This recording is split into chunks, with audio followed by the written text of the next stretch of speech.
to this evening with Brown Girls Heal. The founder, EyeReene, is just this beautiful soul that I met, I feel like on the internet, but I swear I met you in person many, many years ago at one of the... I used to love going to all these Black Girl Magic events around New York, especially when it was anything to do with healing. And I feel like you were one of the first people that I saw that was just like in this work. And, you know, it was extremely inspirational to me. And you just have been inspirational to me along my journey, just watching you consistently just tap into, you know, the feelings of, you know, exactly, especially when it comes to being a Black woman in today's world, and just somehow channeling the messages that we need for our healing. And so I thank you for doing that, because that is a gift. And, you know, even that we're going to get into this into the interview because I have so many questions for you, but it's really a generous, beautiful thing that you do. And so I wanted to give you a chance to introduce yourself in your own words. So yes, Miss EyeReene, please tell us about Brown Girls Heal and your mission and yourself. So my name is EyeReene. I will include my age. I'm 35 years old. I created this space, Brown Girls Heal, to really highlight how important healing is for the Black community. I wanted to create a space that was full of love, transparency, authenticity, accountability, boundaries, and just like a space that lets people know, like, I see you. I understand you. I feel you. Whatever you're going through, you're not alone. You have a community. You have people that can pour into you and love on you. And I just really wanted to like curate a foundation for a safe space, especially for people of color. And I highlight and emphasize on that all the time. But and that's also part of the mission. When I started my journey in healing and self-care and wellness, and just like mental health, there weren't a lot of spaces that were targeting people of color. There weren't a lot of spaces that were calling out to people of color. There weren't a lot of spaces that I felt like I could go to that I would be seen. There weren't a lot of spaces that I felt like existed with people that were a reflection of me.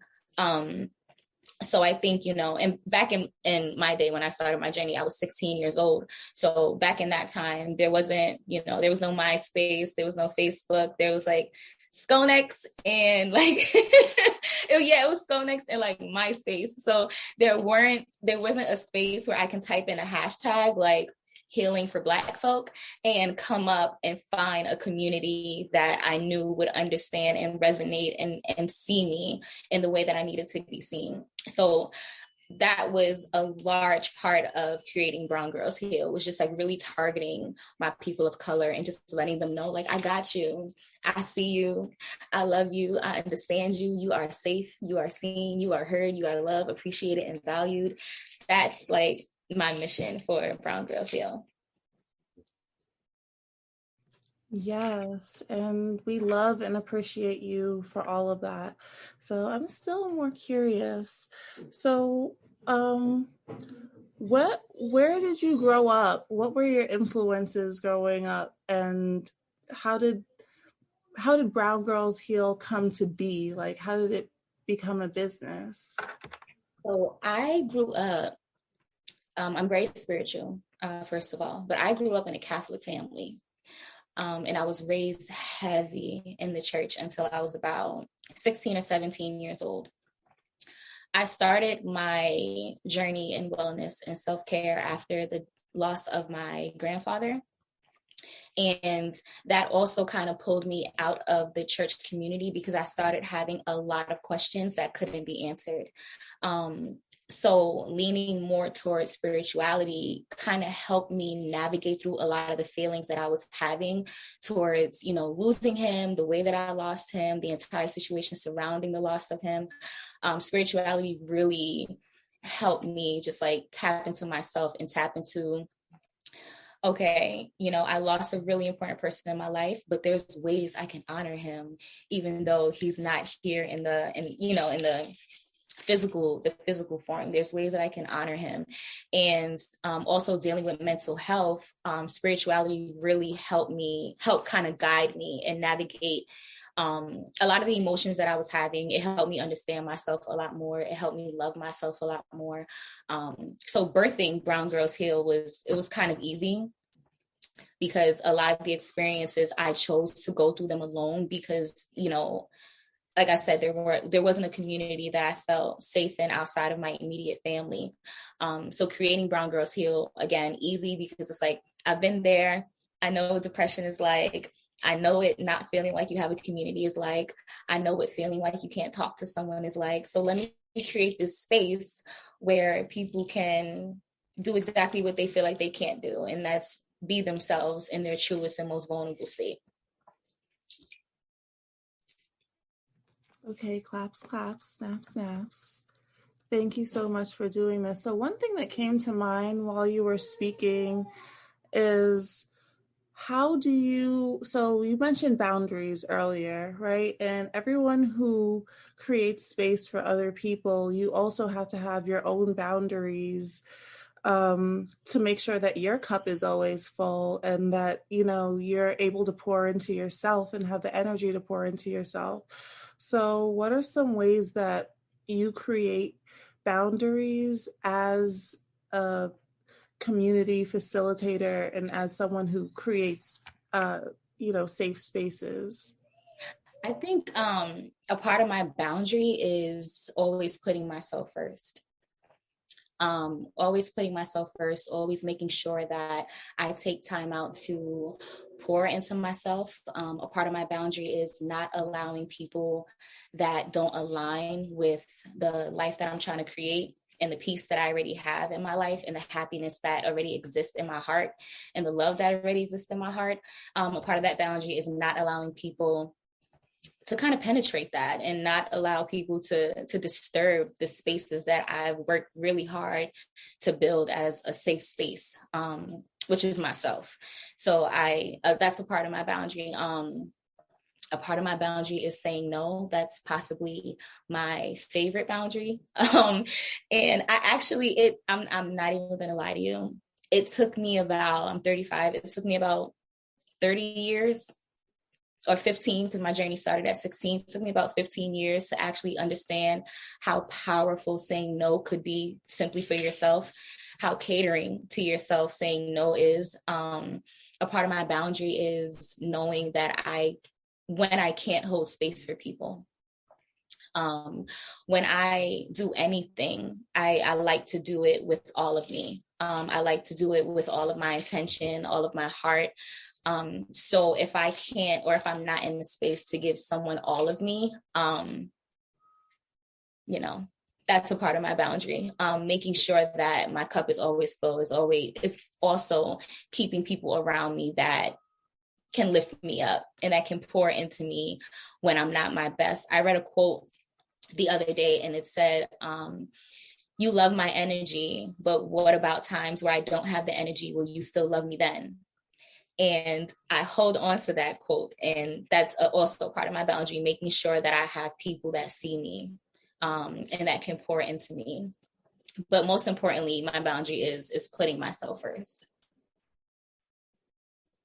Yes, I love all of that.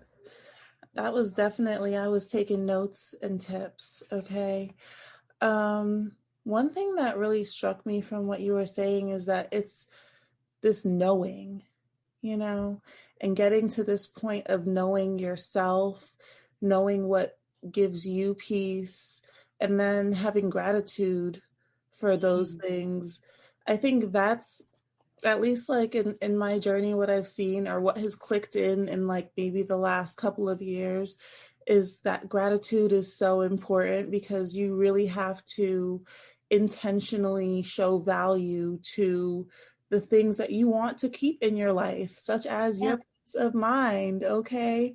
And there's many people that, you know, you can only be mad at other people for so long before Right. you're just like, okay, what's going on with my boundaries that I'm allowing people to disturb my peace so Mm-hmm. often, you Mm-hmm. know? So anyway, that just really resonated with me, because, but it takes a while of like, Yes.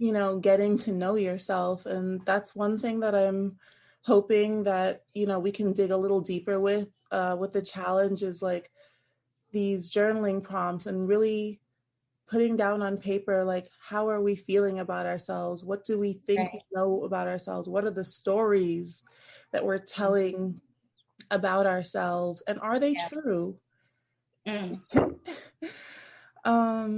But And anyway, that's another thing with just with the journey, is understanding how powerful our minds are, and understanding how powerful our thoughts are.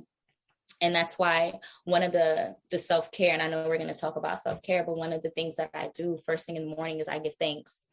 Whatever comes to mind, or whatever spirit is like pulling out of me to give thanks for, I give thanks until I can't give thanks anymore.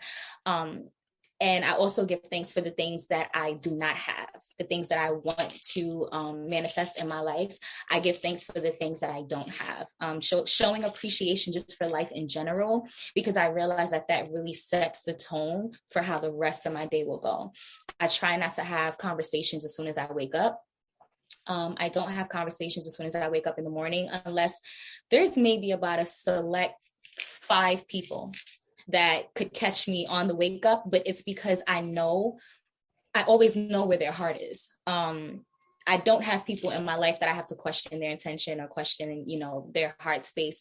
I know where their heart is. So there's about 5 select people that can catch me on the wake up, but I try not to have any, any conversations as soon as I wake up, because you don't know the energy that someone's going to bring to you. And God forbid you answer that one phone call at 8:00 in the morning, and it's like, it's just something that you don't need for your morning. So that's one of the things. I try not to answer the phone or have any contact first thing in the morning. I meditate first thing in the morning. I do some sound healing first thing in the morning. I stretch first thing in the morning.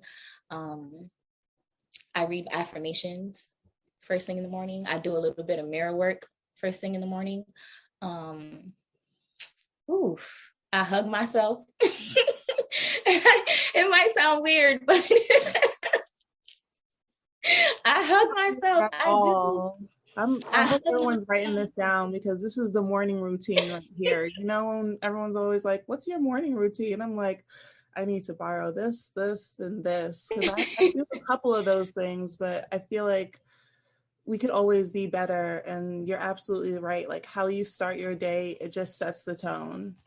Mm-hmm. And another thing I noticed too, waking up at least an hour or two before I'm supposed to start my day makes my day go so beautifully. Like, it doesn't matter how tired I am on that wake up, like pushing myself to just get up and start my routine. If it's like 5:36 in the morning, because I have a whole 2 hours to just pour into myself before I pour into the outside world. Like, I have 2 hours to breathe and just like love on myself before I have to give all this love to the outside world. So I definitely think if you are starting a self-care routine, like, try to wake up early in the morning or earlier in the morning, just to give yourself time to just like love on you and just like pour on you a little bit. I have time to like make a full breakfast. I don't have to rush. I have time to like take a longer shower. I don't have to rush. I have time to just like sit in my stillness, and I don't have to rush. So yeah, definitely waking up earlier is also like a really good part of like self-care, especially in the morning. But also just like watch the energy that you're inviting into your space early in the morning. Like, that's the most important thing. Like, spend time with yourself early. Like, before you start your day, spend time with you first before you have to do anything else for anybody else. and resist the urge to check your phone, for me, it's like I check my email so much and I have to stop. Like, I've started doing things where I'll have my phone all the way on the other side of the house or whatever, so that when I wake up, I don't instinctually reach for that. I'm like, okay, I don't know where that's at, but I know where my journal is. I might be kind of sleepy, but I can go sit down, have that quiet time that you were just talking about, meditate, just kind of get my energy together. And I'm a mom too. So when you're a mom, okay, as soon as that baby wakes up, it's over for the day. So just getting that time in the morning has been like so essential. But this also leads into my next question for you, which is, what is your favorite self-care wellness practice? And would you recommend it? And yeah. There's so many. Mirror affirmations. That's one of my favorite self-care practices. Just speaking love and light into myself is one of my favorite self-care practices. Dancing. Like, if you know me, you know I will dance anywhere. Like, I love to dance, just like body movement and feeling every emotion and vibration that's flowing through my body through movement. Definitely dancing. Showers. I love showers. Showers take me to like a whole nother place. I love showers. Parks in the summer. I will sit in the park all day. I love trees. I love looking at trees. I just like being in like grassy areas. Cooking a nice meal for myself, buying myself flowers, catering to myself in all ways. Writing. Writing definitely played a huge part in my healing journey. And just tapping into myself. I think one of my best self-care practices is just like, I love people, but I also really love my solitude. Like, I really love being alone, or just being in my own space. I always acknowledge I love being alone, but I'm never lonely. So just being with myself and being able to tap into myself and enjoy the time, energy, and safety and love that I'm able to give to myself. That's it for me. Beautiful. Yes. I love all of that. Like, you are coming through with the tips today. And it's just, I feel like it's so important that we just talk to each other about what we're doing day to day. Because there are all of these messages out there about self-care, what it looks like, and through the challenge, we're going to talk to a couple more people with different areas of expertise, or that, but yeah, I'm just this wealth of knowledge, because you can just take little bits or whatever works for you. Yeah. And incorporate that into your own routine. Like, I'm already rethinking my routine and some stuff I want to add, like, just from this conversation. But you did mention something very interesting, which is you said that you write. And as you know, this is Spoken Black Girl. This is Spoken Black Girl Publishing. And so I'm very into writing and writers. So you are a published author, okay? Yes. And the name of the book, you came to my book release. We didn't even I get to did. hug. It was like, oh my, I think we hugged. We didn't get to take a We picture. hugged, but like, I was so busy. It's okay though. I was just happy to be there and see you, and obviously you just look like a goddess, and you looked even more goddessly because it was like your like big night and everything. But the name of the book is Writing So the Healing Can Begin. Yes. Right? Yes. And so what inspired you to write this book? And then when you did like finish writing it, tell us about the process of putting that out into the world, because I was living for your whole book journey when when you were putting out this book. So the inspiration behind the book really came from my experiences with love and friendship and both platonic relationships, and really wanting to let those experiences kind of reach the hearts of my community, and let them know that, okay, if you might have went through this experience with love, it's probably on page 24. If you went through if you went through this experience with love, it's probably on page 18. So it was like a collection of just like, it was like my heart on paper. My experiences with love, my experiences with losing people that I might have loved throughout my journey, detaching from people that I might have, that aren't going to travel with you in every phase of your life or in the next phase of your life. It was really just like me putting my heart and soul on a piece of paper in a book, and just wanting people to see like the vulnerability in me. I like completely came naked in this book. I let it all like out in this book. Creating the book was a process. It was such a process. There were nights where I literally had to like force myself to sleep. There were nights because I was so like focused on getting this project done.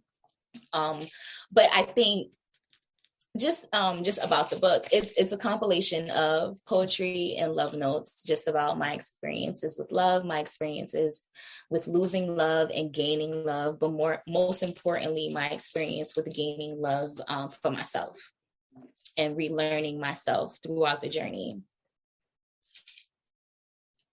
Okay, I have a follow-up question. So I have this written out. All right. Your poetry often talks about romantic love and intimacy. What are your thoughts on the age-old saying, if you want someone else to love you, you have to love yourself first? Yeah. And I mean, that just goes back to, I can't expect someone to love me if I don't know how to love myself. I can't expect someone to show up for me if I don't show up for myself. That's putting way too much responsibility on someone else. And like, we are our first best friends. We are the people who heal ourselves. No one else can heal us. People can only aid us and guide us through the healing journey. We are the ones who are healing ourselves. And we are the ones that have to kind of learn to love ourselves and accept ourselves before we can allow other people into those spaces. And I think a lot of the book, a lot of intimacy, a lot of romance, that again came from like doing the work and learning myself and learning how to really love myself. Because going through something traumatic when you're 16 years old, you lose your sense of faith in a way, because you're so young and you don't really understand what's happening to you. So throughout that journey, taught me what I needed in both friendships and relationships. It taught me how I needed to be seen. It taught me how I needed to be loved. It taught me what boundaries look like. It taught me what taking care of myself looked like. So it's like, if you come into my life and you aren't a reflection of divine love, and if you come into my life and you can't pour into me the way that I at least pour into myself, then it's sort of like, you're not really here for it, your purpose in my life has to be clear, and it has to be intentional. Yeah, absolutely, because I'm intentional with myself. And I always say, if you don't play about yourself, don't allow other people to. Okay. All right. Okay, so this is a tangent. I love your locks. I really do. And often people like compare, their natural hair or lock journey to their spiritual and healing journey, or it's something that they do along this journey. So tell us about your hair journey. If you want, I don't know if it's like too personal to you. I don't know. People have different comfort levels, but okay. Because I want to hear about it, because I love what's going on here, all of it. So this is my second set of locks. My first set of locks, I think was in 2017. They were in 2017, and I had them for about 8 months. I had my hair locked for about 8 months, but at the time I was going through a separation in my marriage. So there was like a lot of energy in my hair. And I think that was the first time that I really understood when people say locks hold so much energy, because it's like, my head felt heavy. It didn't feel welcoming anymore. So I ended up cutting all those locks off, but this is my second set of locks. I woke up one morning and was like, I need to lock my hair. There was no thoughts. There was no second guessing. It was almost like Spirit was like, this is the time. This is another phase in your journey. And with this phase in your journey, because you have locks now, you're going to be mindful of the energy that you have around you. You're going to be mindful of the things that you think. You're going to be mindful of who you let touch your hair. You're going to be mindful. There's so many things now that having locks really kind of keeps me balanced in a way with my energy. Of course, sometimes you slip up with your energy, you slip up with allowing people that shouldn't have access to you in your life. And that just all goes to wanting to see the good in people. But it really just taught me to be strong with the energy that I allow in my life. I do trimmings a lot. Like anytime something happens or I journey through something, I will trim some of my locks off. Absolutely. Oh yeah. Our hair holds so much energy. Yes. Yeah. Yes. I love that. Like I went through a similar thing where, first of all, I've tried to lock my hair like at least 4 times now. Okay, this is my maybe 4th attempt. Okay, I'm doing it again because I really believe that this is for me. But last year, if we flash back to this time last year, I had shaved all of my hair off. Like I was bald, y'all. And I've done that. It's liberating. It's wonderful. Like that was my second time like shaving it all off too. And sometimes you need to just release that energy. Like I remember, Tanika said, baldy here. Hey, girl. Let me tell you, the first time I cut my hair off, I went to the barbershop and I had like a fro and I was just like, just shave it all off, like clipper it down. I feel like that was another like pivotal moment of like self-love and of self-love, because when I went home, I actually cried. Like I looked at myself in the mirror and I cried, because I was seeing things and, seeing things that I probably didn't see before. I was seeing that like my ears are like a little big. I was, there were parts of me that I was recognizing because I shaved all my hair off. So that also kind of taught me to love myself a little. Like that was a moment where I knew that I still had a little bit of work to do, because I was looking in the mirror and I wasn't completely seeing how beautiful I was. I was seeing the flaws. I was seeing the fact that I didn't have any hair. I was seeing the fact that I have to wear like bigger earrings because my ears are like a little big now because I don't have any hair on my head. So shaving my hair definitely taught me like a stronger sense of how beautiful I am on the inside first. Yeah. Yes. Like there is nothing like looking yourself in the mirror and you are completely bald. Like there is no hair to speak of or hide behind. Yeah. Yes. Because I used to have bangs. This is like when I was like 16 to 20. I used to have bangs and I felt like I was hiding behind them.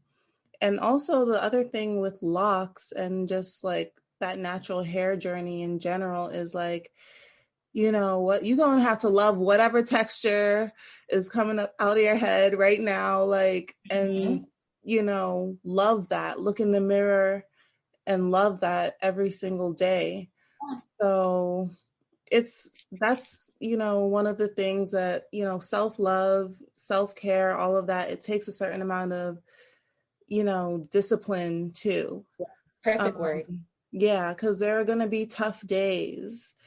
But what I've learned is just to not let those tough days define you. Because you're so much more than that. But also a lot of those tough days are really just our negative thoughts kind of trying to keep us back from growing. Like when our shadow selves see our higher selves kind of continuing to elevate, that's where those negative thoughts come in. It's like, oh, you can't do this, or you're not going to be good at this. And it's like, but I'm already doing it and I'm already being good at it. So I think, I think a lot of the negative thoughts that creep up, especially when you're on a journey, it's literally like our shadow selves trying to keep us from doing what we already are doing and what we already know we're doing and what we already are capable of doing. So yeah, it's like those negative thoughts don't really exist. It's just your mind playing tricks on you. It's just your brain telling you that you're not worthy of whatever it is that you're already worthy of. So and it's just kind of in life we're like holding ourselves back. You're almost afraid of how bright you could shine if you really let yourself, express. Yes. But a lot of that is also, that's a part of shadow work. That's definitely a part of shadow work. That's a part of tapping into the parts of you that are unhealed, the parts of you that you are trying to run from because the trauma is just so hurtful and it's so deep and you don't want to face it because it hurts so bad. But it's like the only way to heal from something is to face it. The only way to properly heal from something is to remove yourself from things that are causing you pain. You can't heal from things that you're still constantly being around. So I always tell people, if you are going through a healing journey, remove yourself or remove the people that don't contribute to your healing. Remove people that you know are going to be a distraction to that healing. Even in partnerships, even in friendships.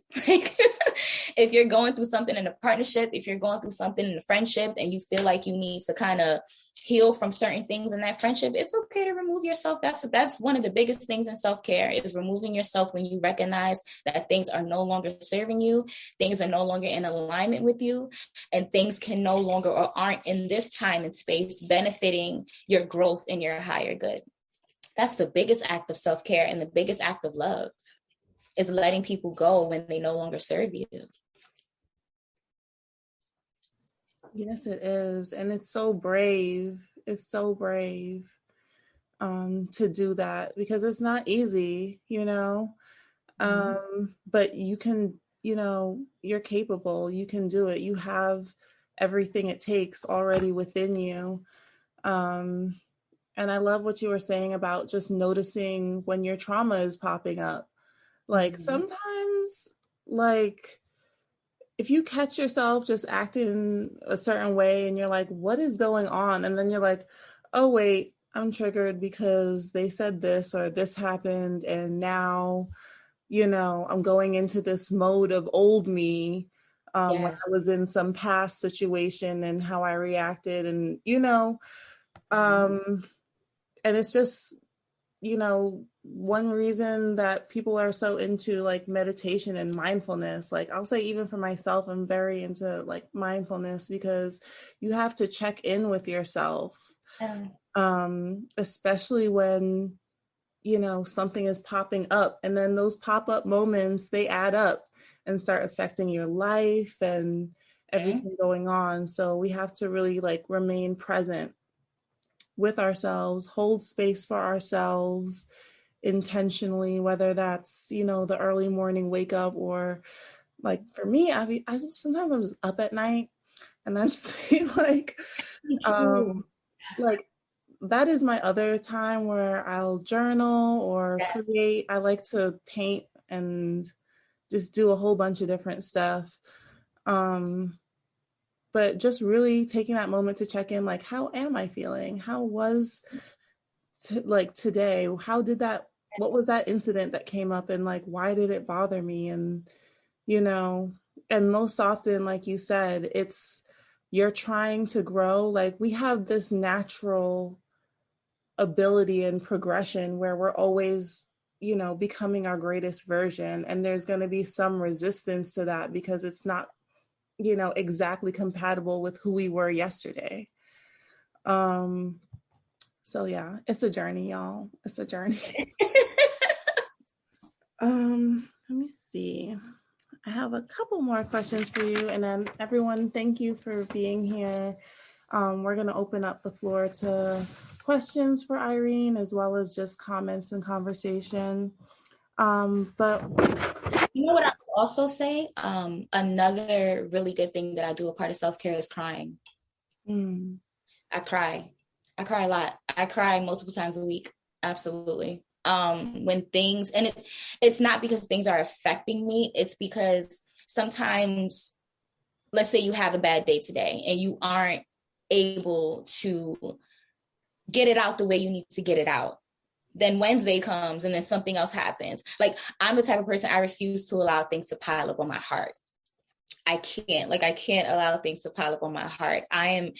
It's not hard for me to release things. It's not hard for me to let things go. And I'm definitely a crybaby.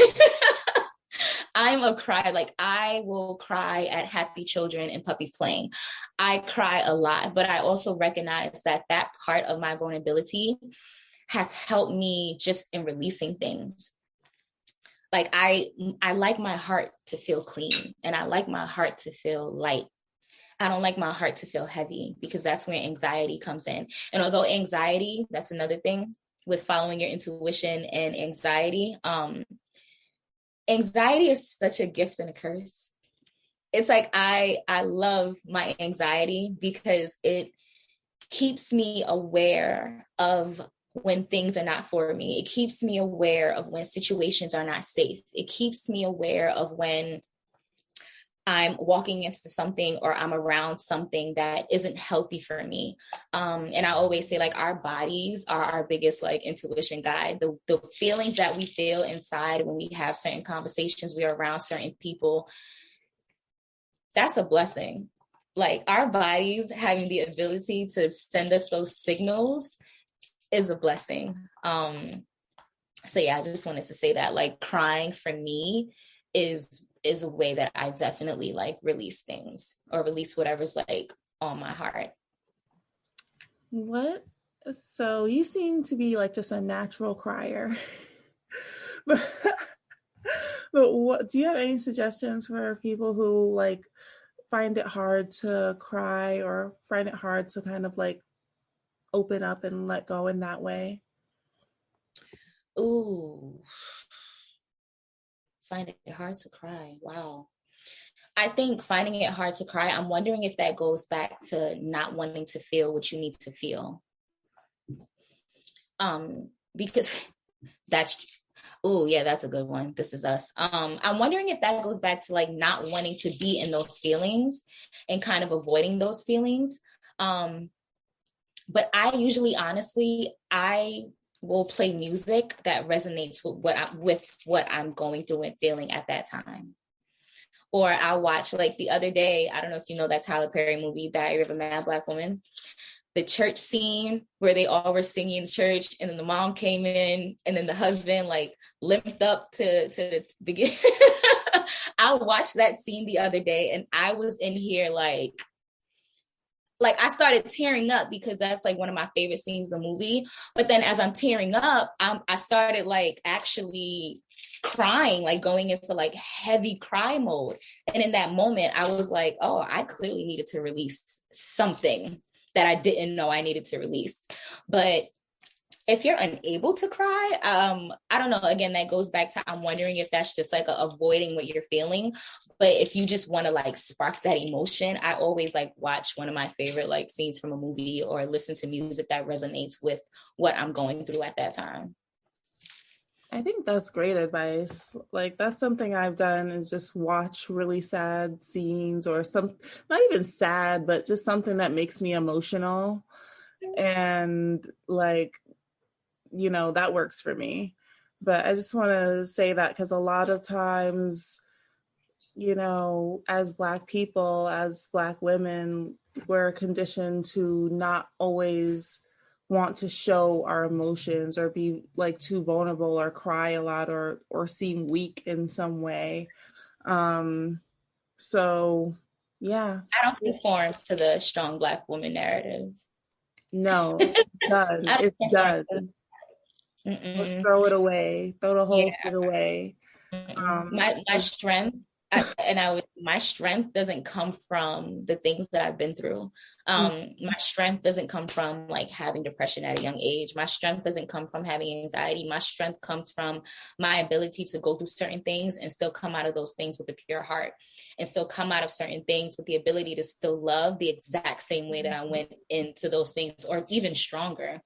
Like that's where my strength comes in, being able to be my most authentic, vulnerable, true self outside of whoever may have hurt me in my life. That's where my strength comes in. My strength is not like things, you know, like the battles that I've had to face. Like that's not my strength. My strength is the fact that I healed from those things and my heart is still as pure as it ever was, if not pure. Yeah. That is beautiful. Okay, so on that wonderful note, let's go around and do a Q&A. EyeReene, thank you so much for sharing your light, and Ew. just been nothing but like beautiful, beautiful advice. Thank you for pouring into us.